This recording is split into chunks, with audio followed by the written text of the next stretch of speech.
اطلاعات ملتی رہتی ہیں, بیانات علماء کے سن کے کوئی خاتون شرعی پردہ کر لیتی ہے, وہ ایسا لگتا ہے جیسے اس نے پتہ نہیں کیا تیر مارا. پھر اس کو موٹیویٹ کرنا پڑتا ہے, بھائی اس پہ قائم رہو, ساس کے تانے برداشت کرو, دیوروں کو تم نے محروم کر دیا اپنی زیارت سے.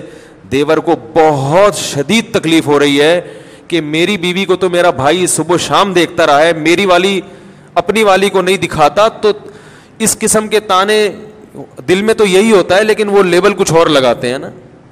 جب بھابھی دیور سے پردہ کرتی ہے نا, تو دیور یہ نہیں کہتا کہ آپ پردہ نہ کریں, آپ وہ پتہ کیا تھا کہہ رہے, میں کہ میری آنکھیں کیا گندی ہیں. بہترین صدقہ جاریہ حاصل کرنے کے لیے اس ویڈیو کو شیئر کرنا مت بھولیں. جزاک اللہ. میں کہ تمہیں دیکھنے کے لیے گھر میں آتا ہوں, وہ اس طرح کی باتیں کرتا ہے. ایسا ہی ہے کہ نہیں ہے؟ باہر اتنی عورتیں دیکھنے کے لیے, میں ان کو نہیں لفٹ کراتا, میں یہ بھابھی کو دیکھوں گا اس لیے پردہ کر لیا. تو یہ اس قسم کے تانے دیے جاتے ہیں. ساسیں تانا دیتی ہیں کہ ہمارے گھر کا ماحول خراب کر دیا بہو نے, پردہ کر کے بیٹھ گئی ہے. ہمارے ہاں تو کوئی یہ فرق ہی نہیں تھا, ہم تو سب اکٹھے رہتے تھے, کھاتے تھے, سب ہنسی مذاق کرتے تھے. یہ پتہ نہیں جب سے آئی ہے اس نے میرے دوسرے بیٹوں کو دیکھ کر چادر ڈال دیتی ہے جیسے وہ کوئی اس کو دیکھنے کے لیے یہاں بیٹھے ہوئے ہیں. تو یہ تانے بہت ہوتے ہیں. مرد جب داڑھی رکھتے ہیں تو ان کو تانے ملتے ہیں, یار اچھے مسلمان بنو, پروفیشنل مولوی بننے کی کیا ضرورت ہے بھائی. چلو وہ مولوی صاحب جس نے نماز پڑھانی ہے اس کا تو پیشہ ہی یہی ہے, اس کو تو تنخواہ داڑھی کی ملتی ہے. جتنی لمبی داڑھی ہوگی اتنا نیک سمجھا جائے گا, تنخواہ اتنی زیادہ ہوگی. تمہیں کیا یار, ٹھیک ہے نماز پڑھو, عید کی نماز, بقرعید کی نماز, قربانی کر لیتے ہیں, عمرہ بھی کر کے آ گئے تھے.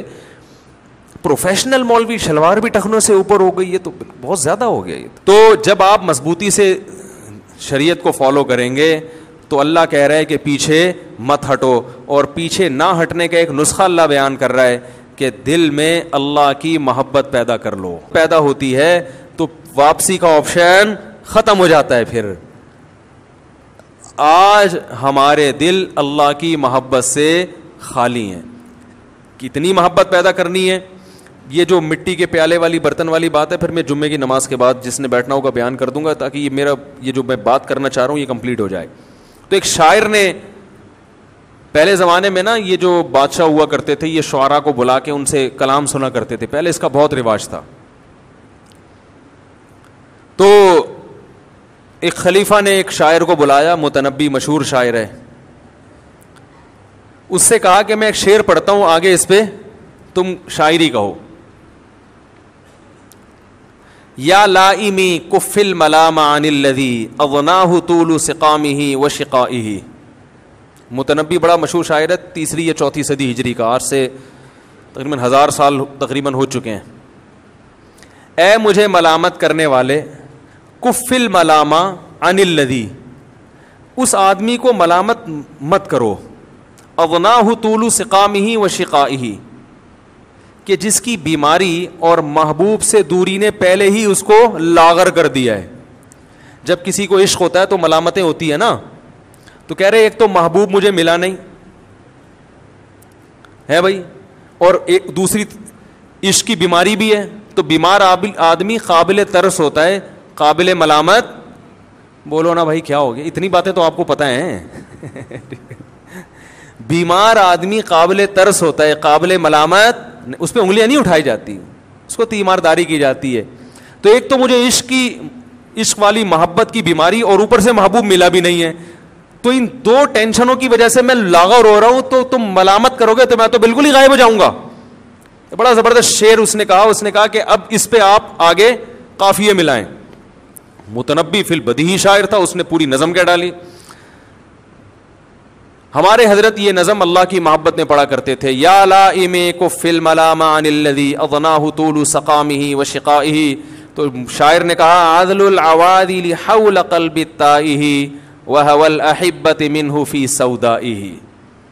اس نے کہا جب عورتیں ملامت کیا کریں نا, عورتوں کا ذکر اس لیے کہ ان کی ملامت ٹھا کر کے لگتی ہے, آدمی اور غیرت میں آ جاتا ہے. تو جب کوئی ملامت کرے, بیویاں ملامت کرتی ہیں نا داڑھی رکھنے پر, منگیتر ملامت کرتی ہے, منگنی توڑ دیتی ہے. یہ بہت ہو رہا ہے, لڑکے داڑھی رکھتے ہیں, وہ عشق میں آ کے داڑھی کاٹ لیتے ہیں. تو شاعر نے کہا کہ ان کو یوں کہا کرو عدل العوادل حول قلب الطا، یعنی تم اگر ٹھٹھرتے رہو گے نا کہ یہ ملامت کر رہے ہیں میں تو پہلے بیمار ہوں، تو اور ٹھٹھر کے دبلے ہو جاؤ گے، تو پبلک باز آنے والی نہیں ہے. ان کو مت روکو، یہ کرتے رہیں گے. ان کو جواب دیا کرو ایک کہ ملامت کرنے والیوں کی ملامت حول قلب الطائہ میرے پریشان دل کے ارد گرد گھومتی ہیں. وَهُوَ الْأَحِبَّةُ، اور محبوب کی محبت دل کے اندر سیاہ نقطے میں ہے. تو یہ دونوں آپس میں ٹکرا ہی نہیں رہی ہیں.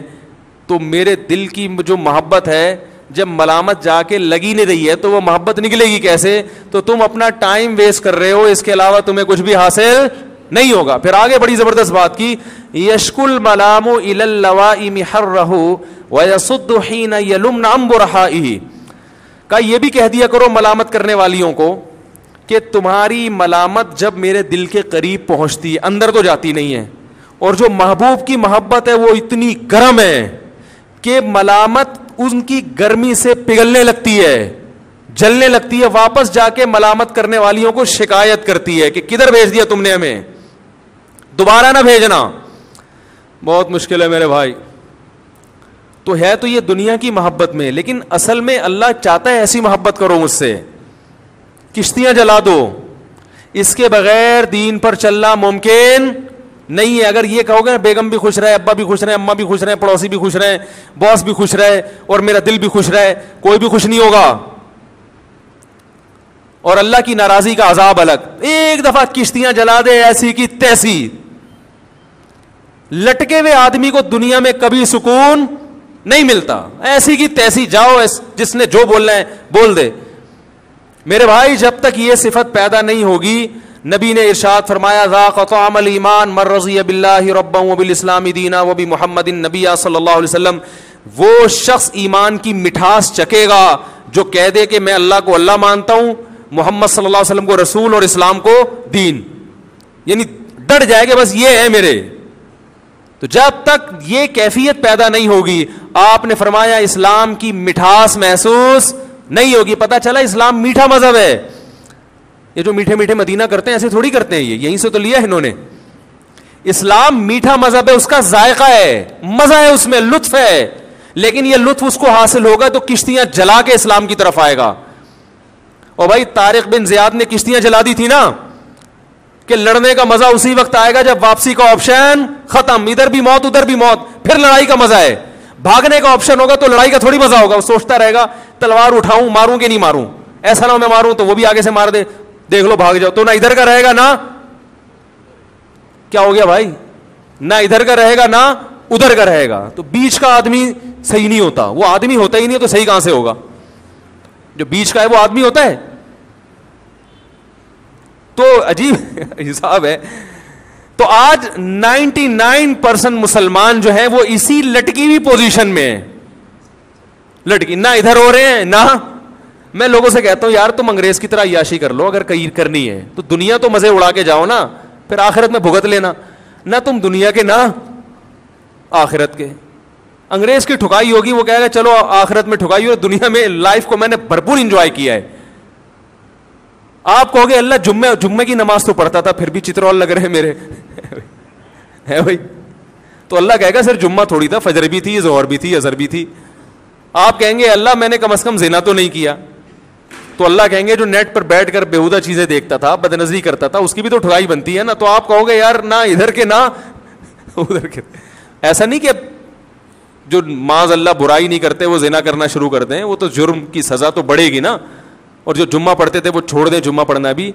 لیکن نبی نے ارشاد فرمایا ایمان کی لذت اسی کو محسوس ہوگی جو کشتیاں جلا کے آئے. تو بھائی توبہ کر کے آج ہمت کر لو، اے اللہ بس پورے دین کو فالو کرنا ہے اور ڈرو نہیں. لوگ سمجھتے ہیں پورے اسلام میں داخل ہو گئے تو پتہ نہیں کیا ہو جائے گا، اور یہ بھی ہو جائے گا. نہ کچھ بھی نہیں ہوگا، کچھ بھی نہیں ہوگا، اور مزے کی زندگی ہو جائے گی. چند دن کی ٹینشن ہے. ایک چھوٹی سی بات بتا کے بات ختم کرو. ہمارے ایک رشتے دار ہیں، انہوں نے کہا یہ لفافوں کا تبادلہ نہیں ہوگا شادی بیاہ میں، سب رشوت ہے، حرام ہے، سب کو پتا ہے اتنے 500 دینے 1000 لینے. انہوں نے کہا نہیں ہوگا. بڑا خاندان میں ہنگامہ ہوا, نفرتیں پیدا ہوئی, لڑائی جھگڑے ہوئے. کہہ رہے ہیں وہ دن آج کا دن 15-20 سال ہو گئے, ہم آ گئے سکون میں, نہ کوئی لفافہ دیتا ہے, نہ کسی کی بچے کی پیدائش پہ ہمیں لفافہ دینا پڑتا. ان کو پتا یہ اس ٹائپ کے ہیں ہی نہیں, ان کا فرقہ ہی الگ قسم کا فرقہ ہے, ٹھیک ہے نا. اب محبتیں بھی ہیں. میرے سگے بھائی کی شادی ہوئی تھی تو اس میں مکس گیدرنگ ٹائپ کی, مکس گیدرنگ تو نہیں تھی, سنا تھا کوئی میوزک وغیرہ موسیقی وغیرہ, وہ بعض لوگوں نے زبردستی تھوپ دی. ہمارا خاندان ایسا نہیں تھا تو میں بائیکاٹ کیا, میں نہیں گیا. بڑا ہنگامہ ہوا, بھائی کی شادی میں نہیں آیا, لیکن وہ ایک دفعہ ہنگامہ افورڈ کیا. اس کے بعد اللہ کا شکر ہے جس شادی میں جانا چاہیں جاتے ہیں, نہیں جانا چاہیں نہیں جاتے. وہ کہتے ہیں جب بھائی کے بائیکاٹ کر لیا تو ہمیں کیوں لفٹ کرائے گا یہ, سمجھ رہے ہو. اور اللہ نے اس کی برکت سے اپنی شادی میں کئی دفعہ جانے کی توفیق نصیب فرمائی. یہ ایک الگ فائدہ ہو گیا, کیونکہ جب انسان میں کانفیڈنس پیدا ہوتا ہے پھر وہ کہتا ہے میں اپنی منمانی زندگی گزاروں گا. اپنی منمانی سے مراد جس کو میں صحیح سمجھوں گا اس کو فالو کروں گا. جب پبلک کی پرواہ نہیں ہے تو پھر دوسری شادی میں بھی پرواہ نہیں ہے, تیسری میں بھی پرواہ نہیں ہے. سمجھ رہے ہو کہ نہیں سمجھ رہے؟ بھائی جب جائز ہے دلائل سے ثابت کرو, غلط ہے تو مان لیں گے, نہیں ہے تو جاؤ ایسی کی تیسی. نہیں آ رہی بات. اور اس کا فائدہ ہے لٹک کے. پھر یہ 4 شادیاں پتہ نہیں کہاں سے آ گئیں, مقصد ابھی 4 شادیاں نہیں ہیں, مثال سے سمجھا رہا ہوں بات کو, کہ ایک فیصلہ کر لو کہ اللہ کو راضی کر کے چلنا ہے یا مخلوق کو. اللہ کو راضی کر کے چلو گے, مخلوق وقتی طور پہ ناراض ہوگی, پھر یہی مخلوق آپ کے گیت گائے گی. اور اگر مخلوق کو خوش کر لیا ابھی خوش ہو جائے گی, بعد میں پھر کوئی کسی سے آج تک خوش رہا نہیں ہے, یہی غیبتیں کر رہے ہوں گے بیٹھ کر بعد میں آپ کی. اللہ ہمیں